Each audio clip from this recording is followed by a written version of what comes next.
Weekend na naman mga kapatid, saan ang next gala ninyo? Naku, kung wala pa, pwede po kayong dumayo sa Santa Rosa, Laguna. Kasi nga daw, patok ngayon doon yung makukulay na Fountain of Lights. Live mula sa Nuvali sa Santa Rosa, Laguna. Nasa frontline ng balitang yan si JC Cosico. JC, kamusta ba ang Christmas feels dyan?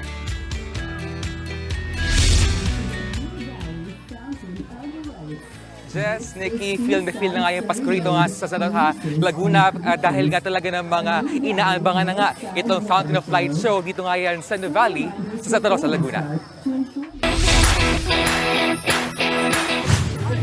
Mga makukulay na isda, jellyfish, dolphin, at iba pang sea creatures. Ilan lang yan sa mga tampok sa taunang Fountain of Light show dito sa Nuvali, Santa Rosa, Laguna.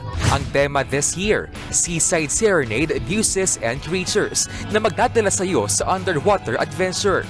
Maya't maya ang palabas na tumatagal na 10 minuto. Ang good news, libre ito sa publiko. Kaya ang mga kapatid natin, maaga pa lang, nakaabang na. Nakita po namin na nagtitrending po yun. So sabi po namin, why not na? Nandito na rin tayo. Puntahan na rin po natin. Minsan po kami magkita. So perfect bonding po talaga namin to.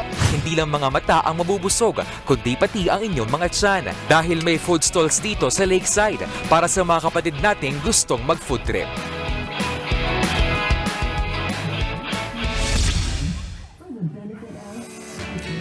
Jess, Nikki, sa anumang oras ay inaasahan na ngayong pagsisimula nga. Ito nga Fountain of Light show. Ito nga ay bukas nga mula nga Biyernes hanggang Linggo. Mula nga 6:09 p.m. hanggang January 14, 2024. Balik sa inyo.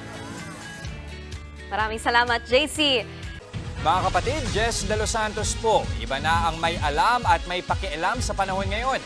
Para sa tuloy-tuloy na balitaan sa Frontline kahit weekend, mag-follow at